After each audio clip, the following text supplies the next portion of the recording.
दोस्तों नमस्कार। मैं के सिंह। आप देख रहे हैं अपना चैतन्य न्यूज चैनल पीपल बिल। सुप्रीम कोर्ट में इन दिनों अनोखी घटनाएं हो रही हैं। सबसे पहले तो सुप्रीम कोर्ट ने कुछ ही दिनों पहले एक आदेश के तहत जो अपना स्टाफ है उसमें उसकी नई भर्तियों में अनुसूचित जाति और अनुसूचित जनजातियों के लिए आरक्षण की व्यवस्था को लागू कर दिया। और आज जो है इस को और ज़्यादा संशोधित करते हुए आज उसमें अनुसूचित जाति जनजातियों के साथ साथ में पिछड़ी जातियों के लिए भी आरक्षण को जोड़ दिया। इन तरह से जातिगत आरक्षण के अलावा सुप्रीम कोर्ट ने ये भी किया है कि अपने कर्मचारियों के बच्चों के लिए, स्वतंत्रता संग्राम सेनानियों के आश्रितों के लिए और दिव्यांगों के लिए भी आरक्षण की व्यवस्था कर दी है। अब केवल सुप्रीम कोर्ट में जजेज रह गए हैं जहाँ पे आरक्षण की व्यवस्था लागू नहीं है जजेज के मामले में, जजेज के चयन के मामले में। लेकिन बाकी पूरा सुप्रीम कोर्ट का जो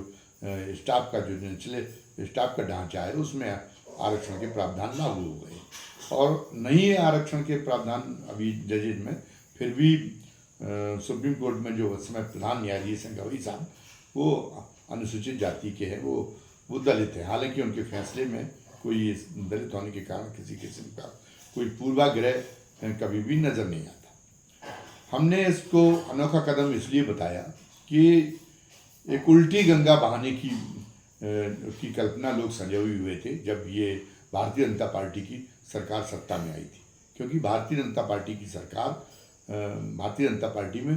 रूढ़िवादी समाज के रूढ़िवादी तबके की वर्ग सत्ता है और वो वर्ग सत्ता जो है वो उसको ये आरक्षण की व्यवस्था कभी भी नहीं सुहाई। और वो अभी भी घोषित रूप से भले ही न कहे, लेकिन अभी भी जो है वो कहीं ना कहीं उसको जो है ये मनुवादी व्यवस्था का पुनरुत्थान होना चाहिए, ये सोच उसमें कहीं ना कहीं जो बनी रहती है। हम देखते हैं कि सोशल मीडिया पे अब लोगों की अभिव्यक्तियाँ ज़्यादा सामने आने लगी। तो वो जो रूढ़िवादी तबका है वो तो जब से भारतीय जनता पार्टी की सरकार बनी है तब से बहुत ही आरक्षण को लेकर बहुत ताने मारने वाली की पोस्ट और ताने मारने वाले कमेंट वो हम सोशल मीडिया पे देखते हैं कि उन लोगों के माध्यम से छाए रहते हैं। वो कभी कहेंगे कि एक घोड़े को जो है हमारे यहाँ तो ऐसी व्यवस्था लागू है कि जो सवर्ण तबका है उसके तो प्रतिभावान लड़के को मौका नहीं मिल पा रहा, उसके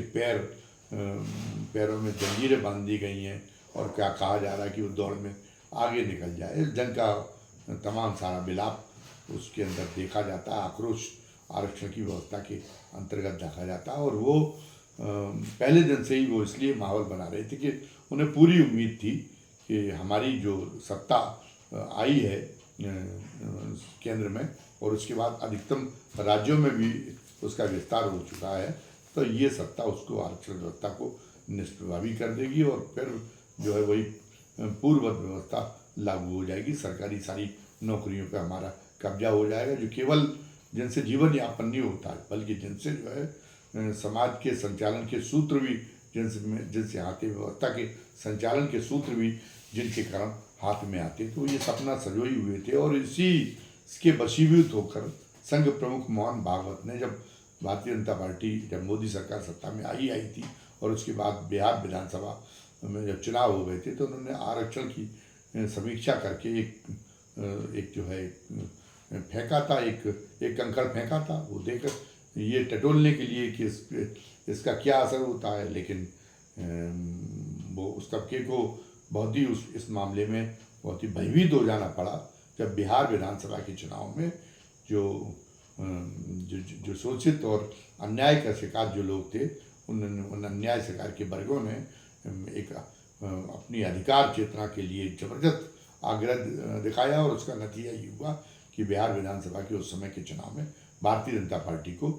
करारी हार का सामना पड़ा। तो उसके बाद में रूढ़िवादी शक्तियाँ जो है वो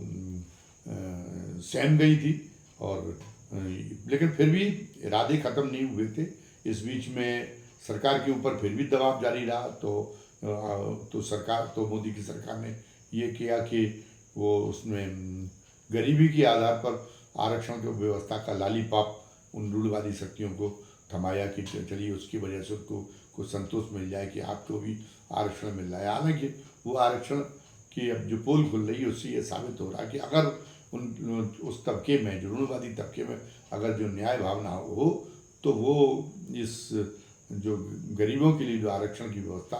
की गई है, जिसकी वजह से बहुत ज़्यादा बेईमानी बढ़ गई, उस बेईमानी के खिलाफ उसको पहले खड़ा होना चाहिए, अन्य चीज़ों के खिलाफ बाद में उसको सोचना चाहिए। लेकिन वो उसको सामने आया है कि जो जो लोग जो सवर्णों में भी जो लोग सक्षम नहीं है, वो गरीब होते हुए भी वो प्रमाण पत्र नहीं बना पाते, तो उनको कोई इस आरक्षण का लाभ नहीं मिल पा रहा। और जो है संपन्न है हर तरीके से, जो इस दायरे में कहीं से नहीं आते, लेकिन वो जो है वो व्यवस्था को तोड़ मरोड़ के और उससे जो है अपने लिए रास्ता निकालने में हमेशा से सफल रहे, और उनके लिए, उनके बच्चों के लिए ये जो एक द्वार बन गया है संपन्न और समर्थ सवर्णों के लिए। ये जो गरीबों का इकोनॉमिक वीकर सेक्शन वाला EWS वाला जो आरक्षण है, वो अपने बच्चों को प्रवेश दिलाने, अपने नालायक बच्चों को प्रवेश दिलाने का उनके लिए एक वो द्वार बन गया ये। खैर, तो मैं ये कह रहा था कि ये सरकार में तो फिर भी ये उम्मीद पाले हुए थे कि कुछ इतने ज़्यादा इसके जो नेता हैं वो इतने घाघ हैं और वो इतने होशियार हैं, इतने जो है चतुर हैं कि वो अपनी चतुराई से कोई ना कोई ऐसा रास्ता निकाल लेंगे कि इस आरक्षण के दंश से उनको मुक्ति दिला देंगे। ये सपना संजोए हुए थे। इस बीच में धार्मिकता की आड़ में फिर वो उन जो है चीज़ों को बढ़ावा दिया गया, जिससे एक ऐसी मानसिकता का निर्माण हुआ कि जैसे एक जो अन्यायपूर्ण सामाजिक व्यवस्था चली, उसके पीछे कोई उसका दमन उतना नहीं था, बल्कि ये था कि उसको एहसास दिलाने में, उसके मन में ये बात बिठाने में जो उससे लाभान्वित तबके थे, जो है जो सामाजिक सत्ता पर काबिज तबके थे, वो उसको जो है ये उसके मन में बात बिठाने में सफल हो गए थे कि जो कि ये आपके लिए एक तरह से ईश्वरीय विधान के रूप में है, जिसकी कि आप नीचे रहें, आप शोषित रहें, आप उपेक्षित रहें, आपको पद ना मिले, आपको संपत्ति के अधिकार न मिले, आपको शिक्षा का अधिकार न मिले, ये जो है ये आपको इसके लिए जो ये ईश्वरीय आदेश है। इसलिए इसका आपकी खैरियत इसी में कि इसका विनम्रतापूर्वक आप इसको जो है इसको पालन करें, विनम्रतापूर्वक आपके ऊपर जो प्रतिबंध लगाए गए हैं उनको शिरोधार्य करके और चलते रहें। तो ये था, तो एक फिर वही उसी ढंग की धार्मिकता को एक तरह से प्रचंड किया गया इस बीच में। जबकि वास्तविकता तो ये है कि अगर ये माना जाए कि सनातन धर्म की जो एक तरह से आदि गुरु जो जिनको कहा जाए, मतलब आदि गुरु शंकराचार्य जी, तो आदि गुरु शंकराचार्य जी ने तो कहा है कि पूरी जगत जितनी भी आकृतियाँ हैं, जो जगत की जितनी सारी व्यवस्था है, वो सबकी सब माया है और केवल ब्रह्म सत्य है। और वो ब्रह्म एक शक्तिपुंज है, एक निराकार शक्तिपुंज है, और वो ब्रह्म जो जितना पूरा सृष्टि में है वैसा ही हर व्यक्ति के अंदर है। उन्होंने तो ये कहा नहीं कि एक ब्रह्म ऊंची जातियों के लिए जो ब्रह्म है वो अलग किस्म का है, वो ज़्यादा पवित्र है, वो ज़्यादा जो है वरदानी ब्रह्म है, और वो जो दलितों और पिछड़ों के अंदर जो ब्रह्म है वो ब्रह्म द्वयंदर्य का ब्रह्म है, वो इसलिए वो जो है वो पतित किस्म का ब्रह्म है। तो इसलिए उनको अधीनता में रखना, उनके साथ में अन्याय करना, उनके साथ में दमनकारी व्यवस्थाएं लागू करना, ये जो है ये हमारा एक ईश्वरीय कर्तव्य है। तो उससे तो ये बात खंडित होती है शंकराचार्य जी की। और वो शंकराचार्य जी को एक तरह से आधुनिक सनातन का प्रवर्तक मानते हैं, तो उनकी इस व्याख्या, उनका जो भाष्य है सृष्टि चक्र के बारे में, तो इस भाष्य को स्वीकार करते हुए उनके मन में तो वो जो जाति को लेकर ऊंच नीच के भाव है वो तुरंत हो ही जाना चाहिए थे, क्योंकि शंकराचार्य की थ्योरी से तो ये सिद्ध होता है कि उतना ही पवित्र वही ब्रह्म एक सवर्ण के मार्ग में और वही ब्रह्म चांडाल के ये चांडाल के अंदर है, और जितना पवित्र इस नाते जितना सवर्ण है और वो जो है वो उतना ही पवित्र वो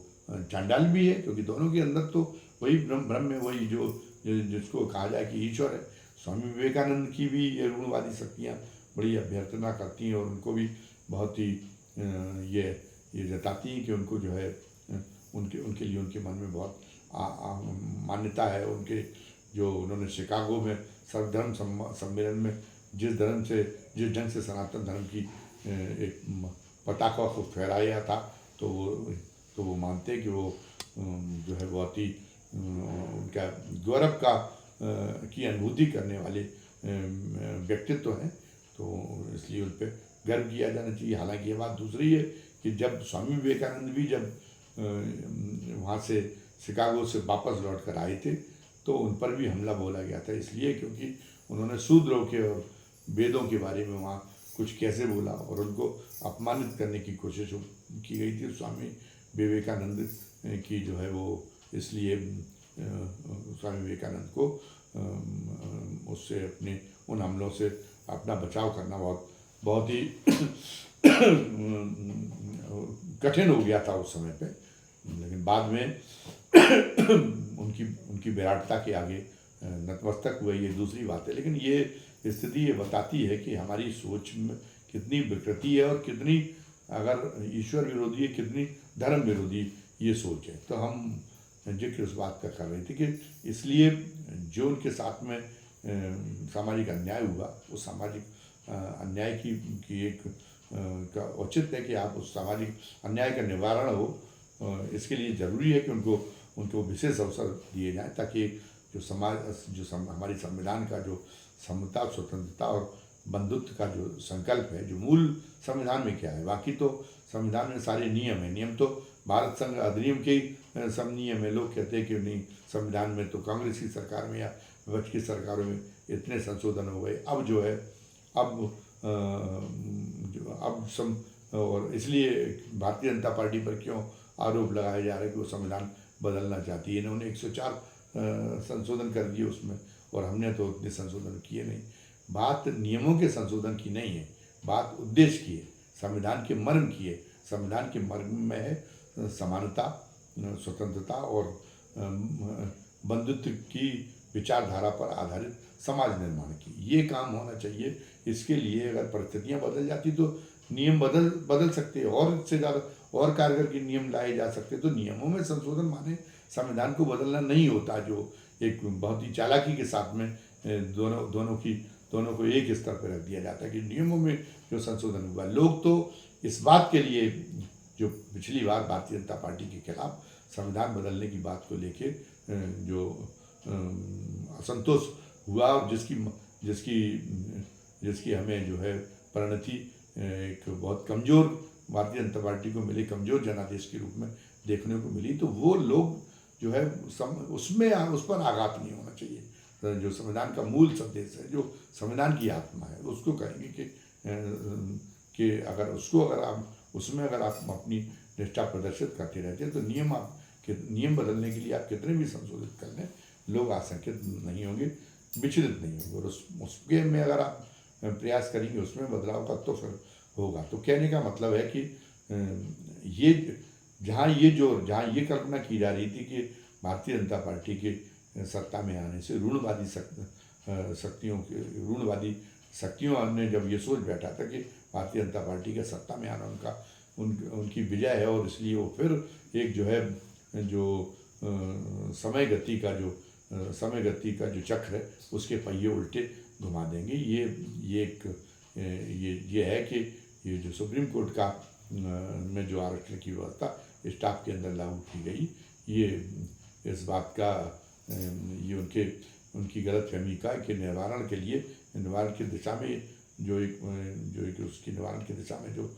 काम हो रहे हैं, उन कामों की श्रृंखला में एक बहुत महत्वपूर्ण कड़ी है। और इससे ये भी आभास मिल गया कि देर सवेर आरक्षण खत्म नहीं होगा, बल्कि देर सवेर जो है वो बहुत जल्दी, ये देर सवेर क्या, बहुत जल्दी सुप्रीम कोर्ट के जजेज की जो चयन होता उसमें भी आरक्षण की व्यवस्था प्रभावी हो जाएगी। और जातिगत जनगणना जो करा रही है सरकार, ये मौजूदा सरकार, ये भी बहुत लोगों के दबाव का ही परिणाम, वरना अपनी इच्छा से तो ये कभी भी इसके लिए तैयार नहीं हो सकती थी। लेकिन परिस्थितियाँ किस ढंग से बाध्य कर देती हैं, कुदरत के जो नियम है, कुदरत की जो दिशा है वो कितनी न्यायपूर्ण होती है, और कुदरत की दिशा को कुदरत एक उसके प्राकृतिक परिणाम है जो कुछ ये हो रहा है, तो वो प्राकृतिक परिणामों को जो लोग दूर तक देखने की क्षमता रखते हैं, उनको ये आभास है कि ये जो प्राकृतिक परिणतियाँ हैं वो तो समय चक्र की, तो उस प्राकृतिक परिणतियों में ये भी शामिल है कि बहुत जल्दी ही जजेज के, सुप्रीम कोर्ट के जजेज के चयन में, हाई कोर्ट के जजेज के चयन में भी आरक्षण लागू हो जाएगा। और साथ साथ में जातिगत जनगणना करा के, और आप जातिगत जनगणना कराने के बावजूद भी उसके जो निष्कर्ष आते हैं वो आप उससे भागने की कोशिश कर रहे हैं कि उससे जो ये मांग जुड़ी हुई है कि जातिगत जनगणना के बाद आप आरक्षण का दायरा आरक्षण का दायरा भी आप बढ़ाएं, और उसमें सुनिश्चित करें कि व्यवस्था में हर जाति को उनकी संख्या के अनुपात में भागीदारी मिले। तो ये इसके लिए भी बाध्य होना पड़ेगा रूढ़िवादी शक्तियों को, वो चाहे कुछ भी विचार रखती हों, चाहे वो कितना भी जोर लगा दें, और चाहे वो सत्ता में बनी रहे, वो भी लागू होंगी। और लगता है कि निजी क्षेत्र में भी इसी सरकार, अगर यह सरकार बनी रही तो भी निजी क्षेत्र में आरक्षण की व्यवस्था भी जो है वो निजी क्षेत्र में भी लागू करनी पड़ेगी, क्योंकि आरक्षण का एक चक्र जब पूर्ण होगा, आरक्षण के चक्र को पूर्ण करने के लिए ये सब कदम जो ये सारे कि उसकी पूर्णता के लिए ये सारे कदम उठाए जाना अनिवार्य है। अब बस अगर देखने वाली बात है तो देखने वाली बात केवल ये है कि इसमें जो द्वंद्वात्मकता, इसको जो रोकने की कोशिश की गई, अगर इसमें सहमति के साथ में जो जो जो जो जो रूढ़िवादी ताकतें अभी तक पूरा सामाजिक सत्ता का उससे पूरी स्वेच्छाचारता से उपभोग करती रही हैं, वो वक्त की जाल को समझते हुए अगर इसमें अपनी सहमति जोड़ देती हैं इस परिवर्तन को कराने के लिए, तो जो है तो एक बड़ी एक क्या करें, एक न्यायपूर्ण, एक उज्जवल व्यवस्था कायम हो सकती है। लेकिन अगर उन्होंने टकराव करने की कोशिश की तब भी शिकस्त उनको खाना पड़ेगा। लेकिन टकराव से खतरा ये है कि इन सब कारणों से कहीं प्रतिमनुवाद न पनप जाए, उसका खतरा है। तो फिर एक ये है कि नागरिक चेतना पर आधारित एक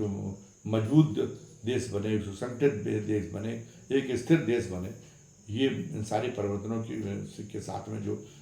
है अपेक्षाएं जुड़ी हुई हैं, वो अपेक्षाएं निरर्थक हो जाएंगी। और इस बीच में ऐसा हुआ भी है कि जिन दमित शक्तियों को अगर उनके आने का सत्ता में आने का मौका मिला है, तो सही बात ये है कि वो अपने साथ जो ये जिम्मेदारियां जुड़ी हुई थी कि एक नागरिक चेतना के निर्माण की जिम्मेदारियां जो उनके साथ जुड़ी हुई थी, उन जिम्मेदारियों का उन्होंने निर्वाह नहीं किया, और उसमें वो प्रतिमनुवाद उभरता दिखाई दिया। तो एक दोनों तबकों के जो रूढ़िवाद, जो एक सवर्ण समाज का भी तबका हो, या वो चाहे वो बहुजन तबका हो जो सदियों से अन्याय और उसका दमन का और उत्पीड़न का शिकार बनता रहा हो, चाहे वो तबका हो, उन सब के अब सारी संकीर्ण विचारों को मिटा के सभी को एक इस मामले में एक राय बनानी होगी कि परिवर्तनों के बाद में हम एक नागरिक चेतना पर आधारित एक समाज खड़ा करेंगे, चाहे उसमें किसी किस्म के मनुवाद के लिए कोई जगह नहीं होगी। मनुवाद माने भेदभाव की व्यवस्था की, चाहे वो सवर्ण के आधिपत्य का मनवाद हो, सवर्ण की स्वेच्छाचारिता का मनवाद हो, और चाहे वो बहुजन की स्वेच्छाचारिता का अनुवाद हो। ये इस काम में किस ढंग से जो परिवर्तन के जो अग्रदूत बने हुए हैं, वे ताकतें इसको कितनी जिम्मेदारी से लेती हैं, इस मामले में कितनी संवेदनशीलता दिखाती हैं, ये इस पर जो है हमारी सभी शुभ आशाएँ टिकी हुई हैं। आज की वीडियो में बस इतना ही। वीडियो समाप्त करने के पहले हम फिर आप उन दर्शकों से जिन्होंने अभी तक हमारे वीडियो सब्सक्राइब नहीं किया है, निवेदन कर लेना चाहते हैं कि वो हमारे वीडियो को सब्सक्राइब करें और हमारे चैनल को सब्सक्राइब करें और हमारे वीडियो को ज़्यादा से ज़्यादा संख्या में लाइक और शेयर करें, और साथ ही कमेंट बॉक्स में अपनी राय ज़रूर दर्ज कराएं। धन्यवाद। जय हिंद, जय भारत।